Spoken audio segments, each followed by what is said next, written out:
गुरुर्ब्रह्मा गुरुर्विष्णु गुरुर्देवो महेश्वरा गुरुर् साक्षात् परब्रह्म तस्मै श्री गुरुवे नमः। हरि ओम नमो भगवते वासुदेवाय। हरि ओम नमो भगवते वासुदेवाय। हरि ओम नमो भगवते वासुदेवाय। बंधुओं, हमारे सांवरे में अनन्यता का अभाव है। सांवरे को चाहने वाले तो बहुत हैं, वो किसी का भी प्रेम ठुकरा नहीं सकते, इसलिए किसी एक का हो भी नहीं सकते।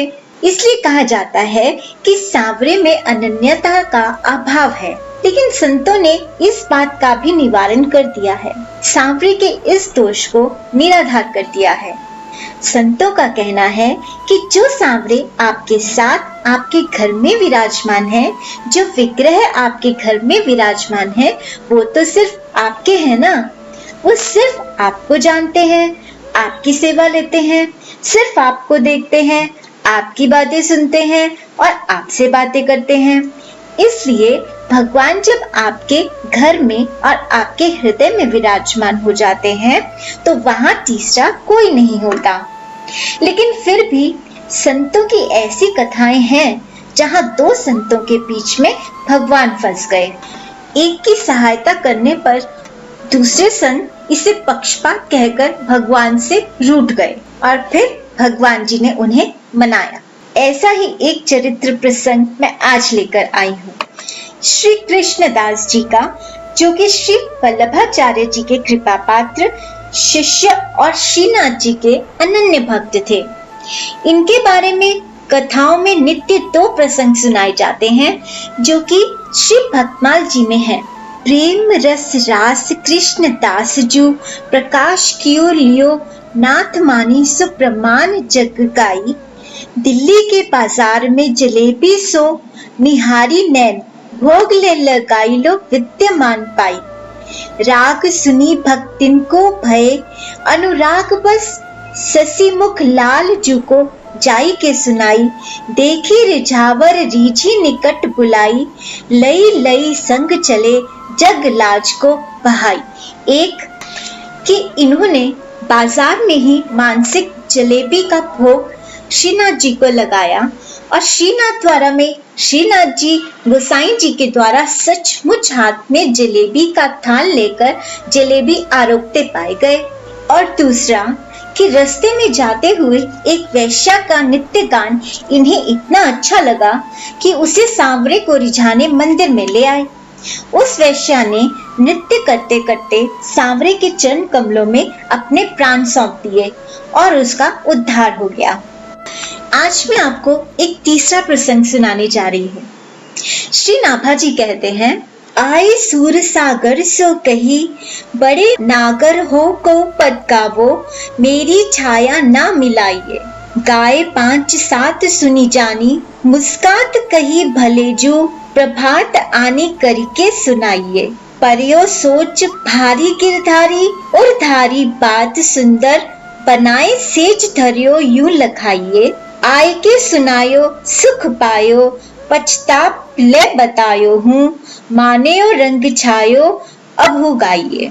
एक बार श्री सूरदास जी ने श्री कृष्णदास जी से कहा कि वो कोई ऐसा पद बना कर लाएं जिसमें उनके यानी सूरदास जी के पद की कोई छाया ना हो, यानी सूरदास जी के किसी भी पद से मिलता जुलता ना हो।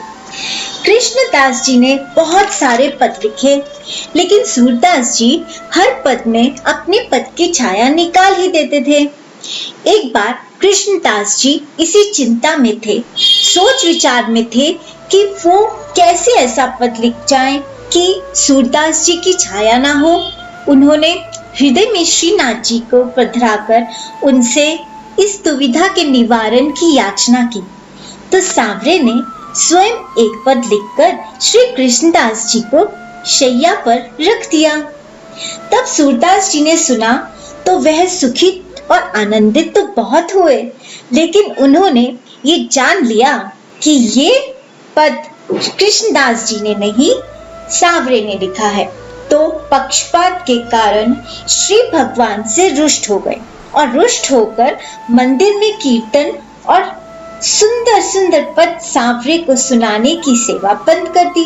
अब सूरदास जी के पदों के बिना तो सांवरे को चैन ही नहीं था, इसलिए सांवरे ने इन्हें स्वयं आकर मनोहार कर मनाया। जो पद बिहारी जी ने लिखा था उसकी कुछ पंक्तियां ऐसे हैं। आवत बने कान्ह गोप बाल कान्ह संग, नेचुकी खुर रेणु श्रृंगृत अलकावली, भोह मनमत चाप वक्र लोचन बान, शीस शोभित मत मोर चंद्रावल, उदित उड़ुराज सुंदर शिरोमणि बदन, निरखी फूली नवल युवती कुमुदावली, अरु सकुचत अधर बिंब फल, उपहसत कछुक प्रगट होत कुंद दशनावली, श्रवण कुंडल तिलक भाल बेसर नाक कंठ कौस्तुभ मणि, सुभग त्रिबली बली, रत्न हाटक खचित उर्सी पद, कनक पांति बीच राजित, सुबक झलक मुक्तावली। तो इस प्रकार भगवान जी ने कृष्णदास जी के लिए स्वयं एक पद लिखा।